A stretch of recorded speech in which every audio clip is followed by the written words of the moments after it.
Hi friends, welcome to study with Hanshik. Please subscribe this channel.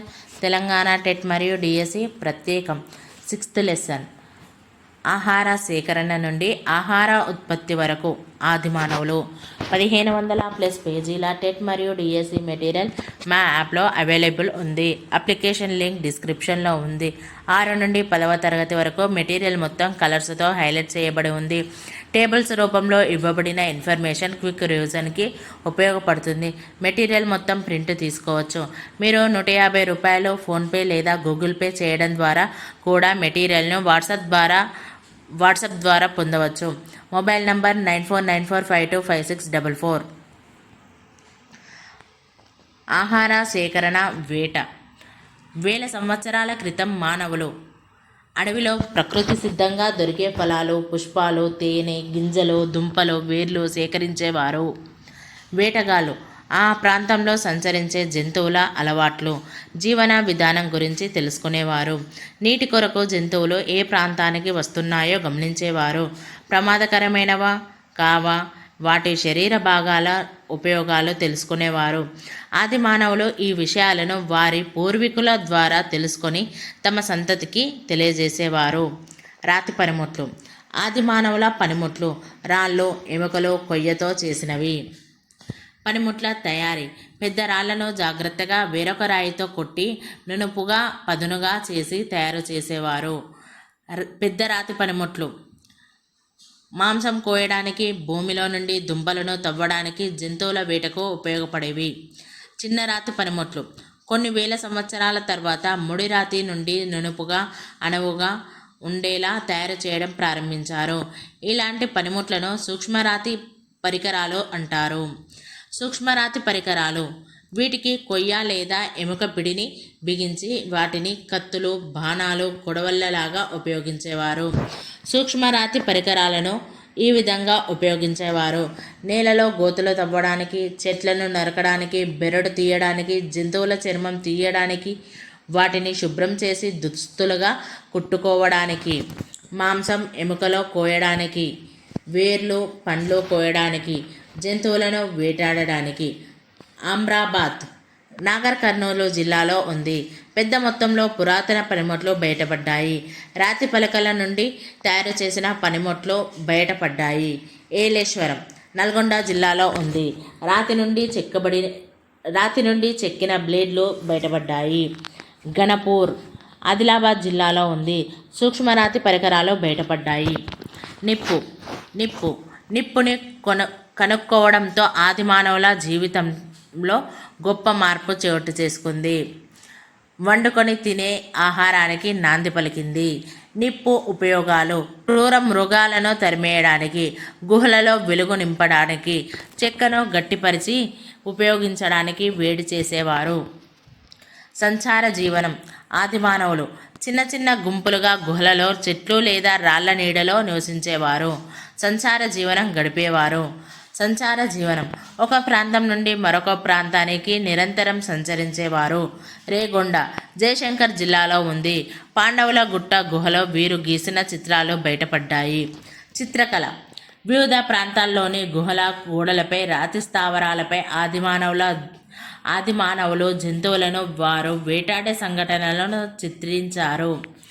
రంగురాళ్ల పిండి. వీరు కొన్ని రంగురాళ్లను పిండి చేసి జంతువుల కొవ్వును కలిపి చిత్రాలు వేయడానికి అవసరమైన రంగులను తయారు చేసుకునేవారు. వెదురు కుంచెలు చిత్రించడానికి ఉపయోగించేవారు. ఇలా చిత్రించడానికి మతపర ప్రాముఖ్యత ఉండొచ్చు. రాతి చిత్రకళ ప్రపంచంలోనే తెలంగాణకు ఒక విశిష్ట గుర్తింపు తెచ్చాయి. పూర్వ చారిత్రక యుగం నుండి కాకతీయులు లేదా పద్మనాయక రాజుల కాలం వరకు ఈ చిత్రకళ ఒక ప్రత్యేకతను కలిగి ఉంది. తెలంగాణలో రాతి యుగపు స్థావరాలు. తొలి రాతి యుగానికి చెందిన పూర్వ చారిత్రక కాలం నాటి మానవులు రాష్ట్రంలోని వివిధ ప్రాంతాల్లో నివసించారు. వారు తయారు చేసిన పనిముట్లు దాదాపు రాష్ట్రంలోని అన్ని జిల్లాల్లో బయల్పడ్డాయి. అవి రాతి పనిముట్లు లభించిన ప్రదేశం మరియు జిల్లాలు: ఎక్కల జయశంకర్ జిల్లా, అమరాబాద్ నాగర్ కర్నూల్, ఏలేశ్వరం నల్గొండ జిల్లా, రామగుండం పెద్దపల్లి, ఉట్నూరు ఆదిలాబాద్, ఆర్మూరు నిజామాబాద్, మంజీరలోయ సంగారెడ్డి, చెర్ల భద్రాద్రి. సూక్ష్మరాతి రాతి చిత్రకళా స్థావరాలు. పూర్వ చారిత్రక కాలం నాటి తెలంగాణ ప్రజలు పెద్ద సంఖ్యలో వారి సూక్ష్మరాతి పరికరాలు, చిత్రాలు ఇక్కడ వదిలి వెళ్ళారు. ఇలాంటి చిత్రాలు వరంగల్ జిల్లా తిరుమలగిరి గ్రామంలోని పాండవుల గుట్టలో గల రాతి గుహల గోడలపై కనుగొనబడ్డాయి. నోట్: పాండవుల గుహ గురించి 2024 టు 2025 పుస్తకంలో వరంగల్ అని, జయశంకర్ అని 2 పేర్లు ఇచ్చారు, గమనించగలరు. పాండవుల గుహ రాతి చిత్రకళా స్థావరం తిరుమలగిరి గ్రామంలోని రేకొండ మండలంలో ఉంది. జిల్లా: జయశంకర్. నీలాద్రి గుట్టలు రాతి స్థావరం బయల్పడింది. ఖమ్మం జిల్లాలోని పెనుబల్లి మండలం రామచంద్రాపురం గ్రామంలో ఉంది. రాతి చిత్రకళల్లో చూపినవి: వేట, పోరాడుతున్న సన్నివేశాలు, తేనె సేకరణ, నృత్యం మరియు సంగీతం, ఎద్దు, బర్రె, మూపురం ఎద్దు, జింక, ఏనుగు, అడవి మేక, పులి, మొసలి, తేలు, ముళ్ళపంది, ఎండ్రకాయ, కప్ప, పాకే కీటకాలు, చేప, తాబేలు, బల్లి, కోతి, ఎలుగుబంటి. పక్షులు: గద్దలాంటి పక్షులు, రాబందు, కొంగ, నెమలి, కాకి, తేనెటీగలు, సీతాకోక చిలుక. రేఖా గణిత చిహ్నాలు, మానవ చిత్రాలు, విల్లుబాణం, కత్తి, బరిసె వంటి ఆయుధాలు. నేటి కాలంలో వేటగాళ్ళు: యానాదులు, చెంచులు. తెలంగాణలో కొంతమంది యానాదులు, చెంచులు నేటికి వేటగాళ్ళుగా జీవితం గడుపుతున్నారు. సమజీవనం: పెద్ద జంతువుల వేట కొన్ని రోజుల ప్రణాళిక ద్వారా పురుషులు నిర్వహించేవారు. ఆది మానవులు పూజించినవి: అడవిలోని వృక్షాలు, జంతువులు, నదులు, పర్వతాలు. వారికి సరిపడేంత ఆహారం సంపాదించుకోవడానికి వీటిని తరచుగా పూజించారు. ఆహార సేకరణ నుండి ఆహార ఉత్పత్తి వరకు. పంటలు పండించడం: కేవలం 12,000 సంవత్సరాల నుండి మాత్రమే మానవులు ఆహారాన్ని పంటలు పండించడం ద్వారా సంపాదించుకుంటున్నారు. ఆది మానవుల జీవన విధానం మారటానికి కారణం: శీతోష్ణ స్థితిలో మార్పులు. దాదాపు 12,000 సంవత్సరాల క్రితం ప్రపంచ శీతోష్ణ స్థితిలో గొప్ప మార్పులు సంభవించాయి. ఉష్ణోగ్రత విపరీతంగా పెరిగింది. దీని వలన అటవీ ప్రాంతాలు కొన్ని గడ్డి భూములుగా మారాయి. ఈ గడ్డి భూములు పశువులకు, గొర్రెలకు, మేకలకు అవసరమైన గడ్డిని అందించాయి. మానవులకు కూడా వీటి నుండి తృణధాన్యాలు లభించేవి. ఆది మానవులు ఈ గడ్డి భూములను, వాటిపై ఆధారపడి ఉన్న జంతువులను పరిశీలించి వాటిపై ఆధిక్యతను సంపాదించుకున్నారు. దీని ఫలితంగా జంతువులను మచ్చిక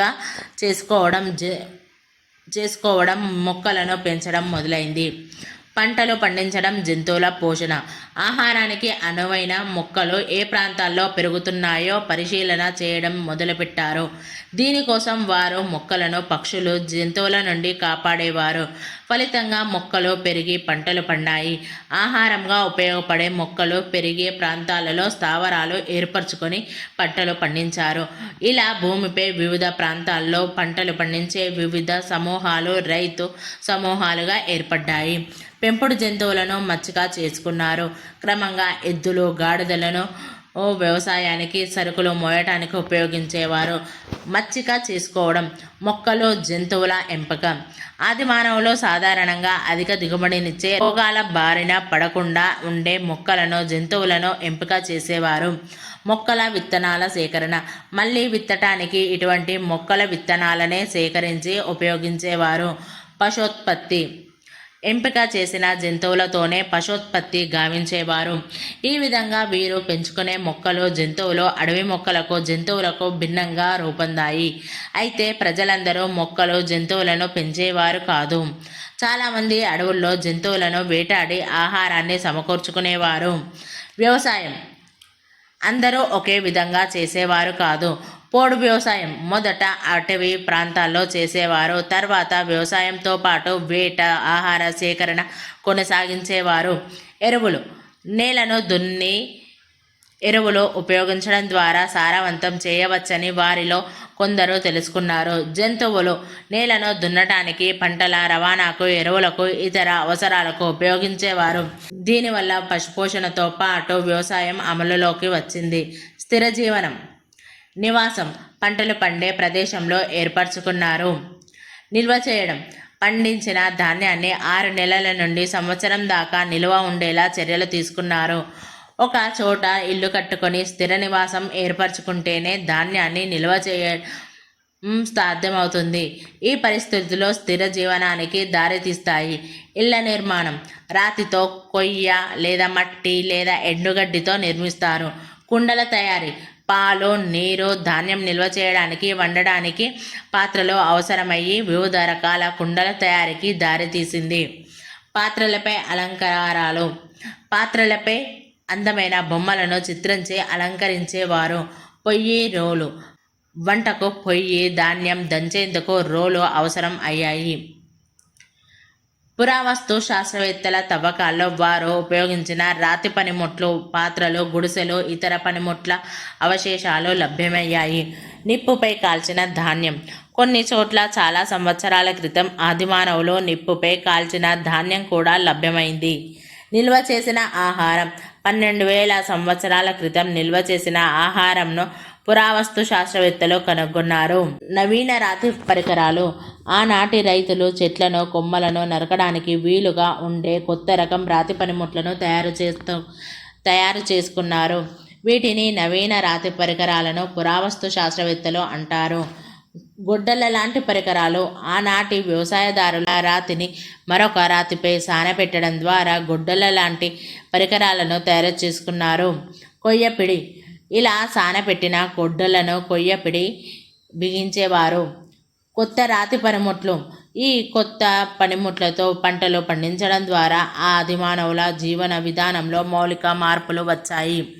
నవీన శిలాయుగం లేదా కొత్త రాతి యుగం, ఈ కొత్త రాతి పనిముట్లతో వ్యవసాయం చేసిన కాలాన్ని నవీన శిలాయుగం లేదా కొత్త రాతి యుగం అంటారు. సేరుపల్లి, మహబూబ్ నగర్ జిల్లాలో ఉంది. నవీన శిలాయుగం నాటి రాతి పనిముట్లు లభించాయి. భారతదేశంలో ఆదిమానవుల ప్రారంభ వ్యవసాయ ఆనవాళ్లు. బెలూచిస్తాన్ సుమారు 9,000 సంవత్సరాల క్రితమే బయటపడ్డాయి. కాశ్మీర్ సుమారు 5,000 సంవత్సరాల క్రితం బయటపడ్డాయి. బీహార్ 4,000 లేదా 5,000 సంవత్సరాల క్రితం బయటపడ్డాయి. దక్కన్ పీఠభూమి, జంతువులను మచ్చిక చేసుకున్న ఆనవాళ్లు దక్కన్ పీఠభూమిలో తెలంగాణ, ఆంధ్రప్రదేశ్, కర్ణాటక రాష్ట్రాల సరిహద్దుల్లో దొరికాయి. బూడిద దిబ్బలు, తెలంగాణ, ఆంధ్రప్రదేశ్, కర్ణాటక రాష్ట్రాల్లోని అనేక ప్రదేశాల్లో పెద్ద పరిమాణంలో కనుగొన్నారు. పశుపోషణ, పురావస్తు శాస్త్రజ్ఞుల అంచనా ప్రకారం 5,000 సంవత్సరాల క్రితం ఈ ప్రాంతంలో అంటే దక్కన్ పశుపోషణ చేపట్టినట్లు తెలుస్తోంది. దిబ్బల ఏర్పాటు, కొన్ని ప్రత్యేక ప్రదేశాల్లో పశువులను కంచె ద్వారా నిలువరించి అనంతరం వాటి పేడను ఎండబెట్టి దిబ్బలను ఏర్పాటు చేశారు. తర్వాత ఈ దిబ్బలను పండుగ సందర్భాల్లో కాల్చి బూడిద చేసేవారు. బూడిద కుప్పలు బయటపడిన జిల్లాలో నాగర్ కర్నూల్ తెలంగాణ, కర్నూల్, అనంతపురం ఆంధ్రప్రదేశ్. ఈ బూడిద కుప్పలతో పాటు నవీన శిలాయుగానికి చెందిన రాతికొండలి, రాతిపారలు, కుండల అవశేషాలు మొదలైనవి కనుగొన్నారు. ఆది మానవులు పంటలు పండించడంతో పాటు స్థిర నివాసాల గ్రామ సముదాయాలను ఏర్పరచుకోవడానికి కొన్ని వేల సంవత్సరాలు పట్టింది. తెలంగాణలో నూతన శిలాయుగం, నూతన రాతి యుగానికి చెందిన స్థావరాలు కనుగొనబడిన జిల్లాలు ఎక్కువ సంఖ్యలో కనుగొనబడ్డాయి. వరంగల్, హనుమకొండ, జయశంకర్, జనగాం, సిద్దిపేట, కరీంనగర్, పెద్దపల్లి, నాగర్ కర్నూల్, మహబూబ్ నగర్, ఆదిలాబాద్. పోలకొండ వరంగల్ జిల్లాలో ఉంది. ఇక్కడ జరిపిన తవ్వకాల్లో కాల్చిన మట్టి, అసంఖ్యాకంగా సూక్ష్మరాతి పరికరాలు, చేతితో చేసిన కుండలు, ధాన్యాన్ని నిల్వ ఉంచే పాత్రలు లభ్యమయ్యాయి.